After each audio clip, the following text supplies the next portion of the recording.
अस्सलामुअलैकुम दोस्तों, कैसे हैं आप लोग। उम्मीद करता हूं भाई सभी लोग खैरियत से होंगे। एक बार फिर से आप सभी का स्वागत है आपके अपने YouTube चैनल सिटी ट्रैवल 23 में। तारीख है भाई 3 अगस्त 2026 और टाइम हो रहा है सुबह के 7:55। दिन है भाई आज मंडे का, और थोड़ा सवेरे निकलना चाहिए था, लेकिन भाई मैं अभी निकला हूँ, 5 मिनट हुआ है। और जितनी भी बुकिंग आ रही है ना भाई, इतना खराब रेट आ रहा है। 20 किलोमीटर का 283 रुपया गो सेडान में मिल रहा है, और इससे ज्यादा क्या ही खराब रेट होगा। बहरहाल भाई एक बात मैं आप लोगों से बोलना चाहता हूँ, वो ये कि मैं जब से इंटरसिटी बुकिंग इग्नोर करने लगा उबर में लगभग लास्ट के 1.5 महीने से, भाई मुझे अब आना ही बंद हो गई है। तो भाई उबर इंटरसिटी बुकिंग को अवॉइड करके इस फील्ड में काम करना बहुत ही मुश्किल है, पैसा कमाना बहुत ही मुश्किल है। तो अब जब भी मेरे को उबर की इंटरसिटी बुकिंग आएगी, कितना ही खराब रेट रहे, वो बुकिंग मुझे लेना है भाई। तो जो भी इस फील्ड में है, अगर आपको इंटरसिटी ट्रिप करना है तो भाई अच्छी और खराब दोनों बुकिंग करना पड़ेगा। ज्यादा इग्नोर करने से बुकिंग आना बंद हो जाती है। हमको तो पहले से ही पता था, लेकिन मैं इतना ध्यान नहीं दे पाया कि कितनी बार मैं इग्नोर कर चुका। मुझे लगता है कम से कम 50 बुकिंग मैं इग्नोर कर चुका हूँ, तभी मेरे साथ में ऐसा हुआ है कि अब बुकिंग आना ही बंद हो गई है। और 2 या 3 बार मैं रैपिडो की बुकिंग कर लिया इंटरसिटी, एक पुणे की और एक लोनावला की, और वहाँ जाने के बाद मुझे रिटर्न बुकिंग नहीं आई है। तो उससे भी लग रहा है कि उबर नाराज हो गया भाई। और जो लोग भाई कमेंट कर रहे हैं ना कि भाई बुकिंग का जो फेयर है, और जो लोग भाई कमेंट कर रहे हैं कि आप फेयर मत दिखाओ, मतलब अर्निंग मत दिखाओ टोटल, उससे बहुत सारे लोग इस फील्ड में आ जाते हैं। आप मुझे एक बात बताओ भाई, क्या सोच है आप लोगों की यार। इस फील्ड में जिसको आना है भाई वो आएगा। हम इस फील्ड में किसी की बुकिंग, किसी की अर्निंग, किसी की वीडियो देख करके नहीं आए थे। हमको सिचुएशन नजर आई कि यार इस फील्ड में जाना चाहिए, तो हम आ गए। हमारे पास पैसा था, पूरी गाड़ी खरीद करके कैश में लेकर के इस फील्ड में आए हम। जो लोग इस फील्ड में पर डे का 1000 रुपए दे करके इस फील्ड में आ रहे हैं, सारे लोग क्या वीडियो देख करके आ रहे हैं। और दूसरी बात, वो कितने नुकसान में और कितने घाटे में रह करके भी काम कर रहे हैं। आप सोचो कि महीने का 30,000 रुपया किसी और को किराया दे करके इस फील्ड में काम कर रहे हैं। इससे बड़ी बेवकूफी का कोई काम हो सकता है क्या। उनको कोई मना क्यों नहीं कर रहा है। जो लोग फ्लीट ऑनर पे गाड़ियां मतलब रेंट पे दे रहे हैं, उनको क्यों नहीं मना कर रहा है कोई कि भाई लोगों को फंसा रहे हो। हम तो कभी भी इस फील्ड में किसी को आने के लिए बोलते ही नहीं है। हम तो सच्चाई दिखाते हैं भाई कि देखो इस फील्ड में कितनी खराब अर्निंग हो रही है, कितनी खराब कमाई है, इसमें क्या क्या नुकसान है, कितनी ज्यादा रिस्की जॉब है ये सच्चाई हम बताते हैं। आप लोगों को समझ में ये बात नहीं आती तो कोई कुछ नहीं कर सकता उसमें। पहले आप ध्यान से वीडियो को देखो, उसमें क्या क्या बोला जा रहा है। बस आपको ये लगता है कि टोटल अर्निंग दिखा दिया 3,000 रुपए, भाई टाइम टेबल भी देखो, सीएनजी कितनी लगी वो भी देखो, फिर उसके बाद कैलकुलेशन करो गाड़ी का खर्चा कितना रहता है वो भी दिखाते हैं हम लोग। बस आप अर्निंग पे अड़े हुए हो कि अर्निंग मत दिखाओ। अरे भाई अर्निंग आदमी दिखाने के बाद बताता भी है कि खर्चा कितना हुआ है। हमारा तो खर्चा कम है, हमारी गाड़ी कैश पे है। जो लोगों की गाड़ी ईएमआई पे है उनका खर्चा हमसे ज्यादा है।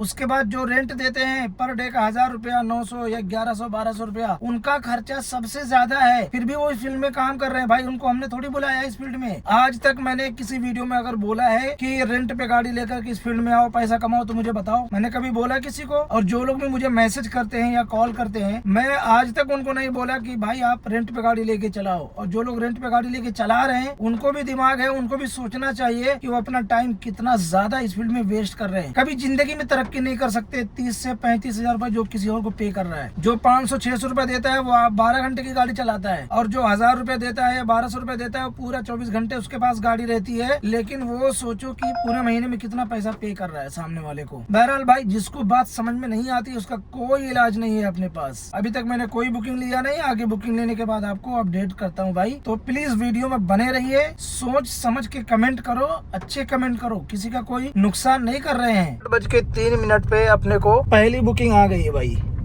और बहुत ही जबरदस्त बुकिंग है, लेकिन टाइम बहुत ज्यादा बता रहा है।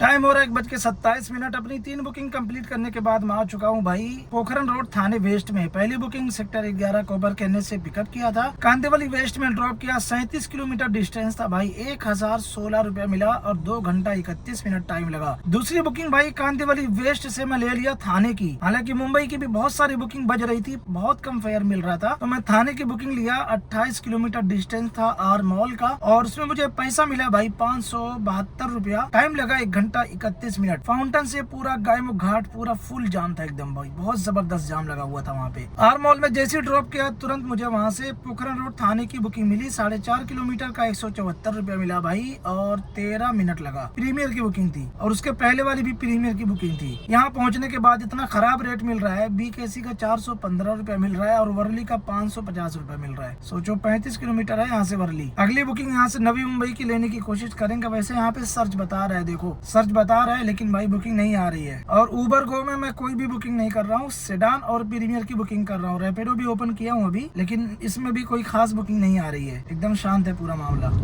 अपनी चौथी बुकिंग आ गई है भाई, थाने से जा रहा हूँ पिकअप करने, लोअर परेल की है।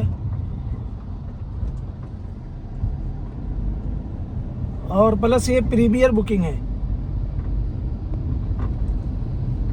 ऐसे ही बड़ी बड़ी अगर बड़ी बड़ी बुकिंग मिलती रहे भाई ना, 600 500 700 वाली, तो काम बहुत जल्दी जल्दी हो जाता है। अच्छा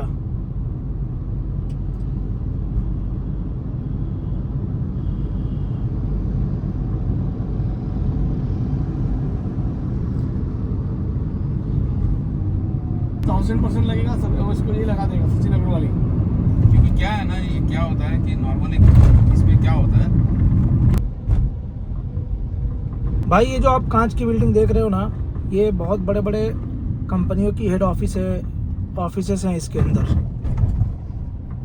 ये बहुत बड़ा बिजनेस पार्क है। इसके अंदर होंडा का भी पार्ट्स मिलता है, और इसके अंदर रिलायंस जनरल इंश्योरेंस की ऑफिस भी है। सर्वेयर लोग इसमें बैठते हैं। अगर नवी मुंबई में कोई क्लेम करता है तो अपना अगर जल्दी से वेरिफिकेशन कराना चाहता है सर्वेयर के थ्रू, तो यहाँ आके करवा सकता है। इसमें रिलायंस की ऑफिस है।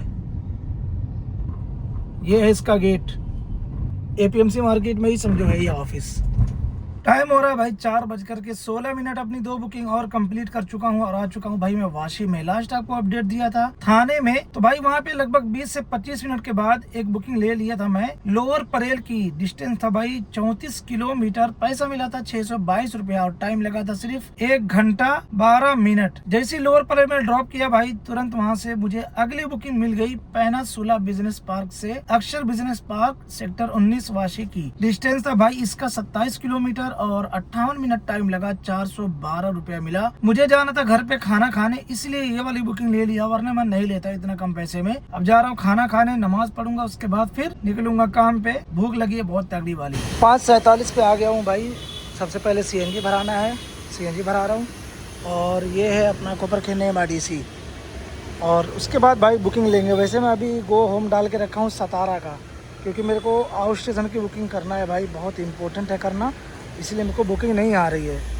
तो पहले मुझे आउट स्टेशन की बुकिंग तलाश करनी है। सतारा का लोकेशन डाला हूँ, देखो ये देखो भाई, हीरानंदानी गार्डन पवई।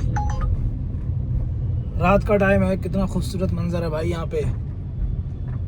मतलब रात के अभी कितना बज रहा है, 8:14 हो रहा है। हीरानंदानी गार्डन बहुत फेमस एरिया भाई। सामने देखो स्कॉर्पियो हाउस, ये है स्कॉर्पियो हाउस।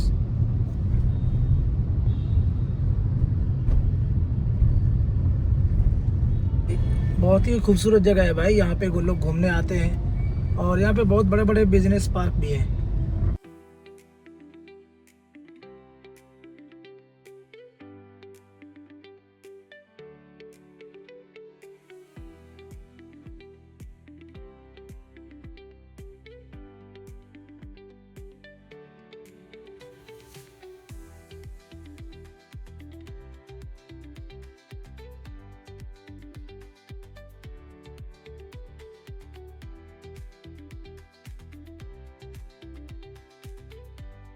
रात के 10:34 हो रहा है। लोअर परेल के कमला मिल कंपनी के गेट के सामने खड़ा हूँ भाई मैं। आपको मैं अपडेट नहीं दे पाया क्योंकि मुझे भाई वक्त ही नहीं मिल पा रहा है। दोपहर में खाना खाने से पहले अपडेट दिया था, उसके बाद खाना खा के आराम से मैं निकला था 5:45 बजे। तो मुझे 6 बजे पहली बुकिंग मिली भाई कोपरखैनी MIDC से मरोल अंधेरी रोड की। डिस्टेंस था भाई 20 किलोमीटर। उसमें मुझे पैसा मिला था 480 रुपया और टाइम लगा था भाई उसमें 1 घंटा 2 मिनट। जैसे ही वो बुकिंग मैं कंप्लीट किया भाई, वहाँ पे तुरंत एक बुकिंग मिल गई ऊबर पेट में 2.5 किलोमीटर की, और वो भी ड्रॉप भी किया 2.5 किलोमीटर और रिटर्न भी आया। तो पहले ड्रॉप किया मैं चांदी वाली पवई, 2.5 किलोमीटर का मुझे पैसा मिला 477 रुपया। उसके बाद 10 मिनट के बाद वही रिटर्न बुकिंग आई, 2.5 किलोमीटर ड्रॉप किया, 15 मिनट में फिर मिला 424 रुपया। सोचो कितने कम टाइम में कितनी अच्छी अर्निंग हो गई 2 ही बुकिंग में। उसके बाद जब रिटर्न उसको ड्रॉप किया तो मुझे एक बुकिंग आ गई 2 किलोमीटर वाली, वो टाइम स्क्वायर के पास लेमन ट्री होटल है, वहाँ पे ड्रॉप किया भाई, 154 रुपया मिला 2 किलोमीटर का। फिर लेमन ट्री होटल के बाजू में टाइम स्क्वायर कंपनी है,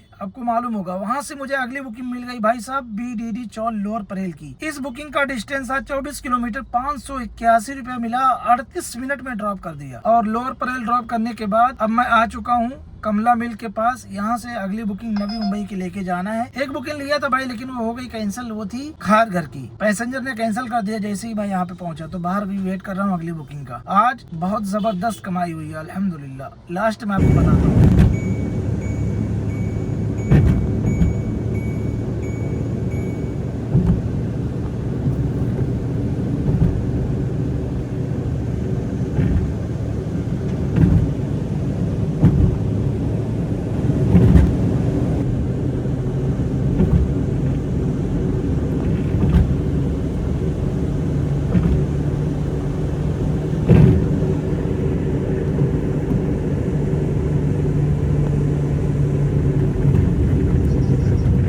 टाइम हो रहा भाई 12:57। आ चुका हूँ अपने पार्किंग में। कमला मिल से मुझे बुकिंग मिल गई थी भाई थाने की। नवी मुंबई की कोई बुकिंग नहीं आ रही थी तो मैं थाने की बुकिंग लिया भाई, जिसका डिस्टेंस था 33 किलोमीटर, 56 मिनट लगा, 635 रुपया मिला। वहाँ पे ड्रॉप करने के बाद मैं 10 मिनट वहाँ पे रुका था। उसके बाद कोई बुकिंग नहीं आई, सीधा आ गया पार्किंग में। नींद बहुत ज्यादा आ रही थी भाई। अब बात करते हैं भाई आज की अपनी टोटल अर्निंग की। तो भाई सबसे पहले बता दूं, आज अपनी जो ट्रिप हुई है टोटल 11 ट्रिप हुई है भाई। 11 ट्रिप सबकी सब जो है ऊबर में हुई है। 5,548 रुपया आज अपना टोटल अर्निंग में पैसा मिला है भाई, जिसमें से 1240 रुपए की CNG लगी है, 211 रुपए का कमीशन लगा है, लगभग लमसम 1500 रुपया आप माइनस कर दो, कितना बचा 3050।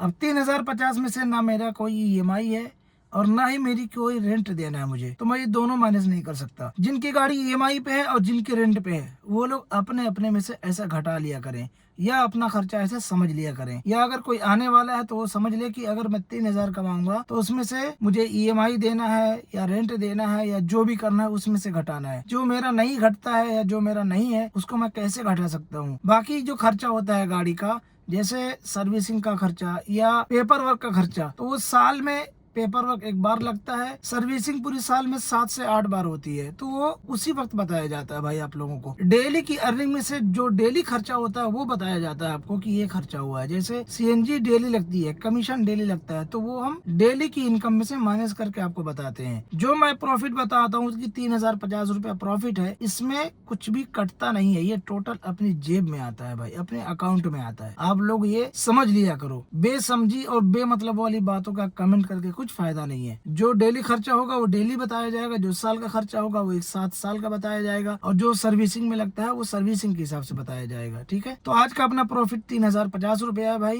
तो आज की वीडियो कैसी लगी आप लोगों को कमेंट करके जरूर बताएं। अपना ख्याल रखें, अपना कीमती वक्त बर्बाद ना करें। मैं मिलता हूँ भाई आप लोगों से अगली वीडियो में। वीडियो बहुत लंबी हो जाती है, इसके लिए माजरत चाहता हूँ। अगर टाइम की बात करें भाई, सुबह 8 बजे निकला था, रात के 1 बज रहा है, लगभग 17 घंटा मैंने काम किया भाई। 17 घंटे में इतनी अर्निंग हुई है। 12 घंटे की अर्निंग नहीं है। 12 घंटे में 2000-2500 रुपए भी नहीं होता सही से। अस्सलाम वालेकुम।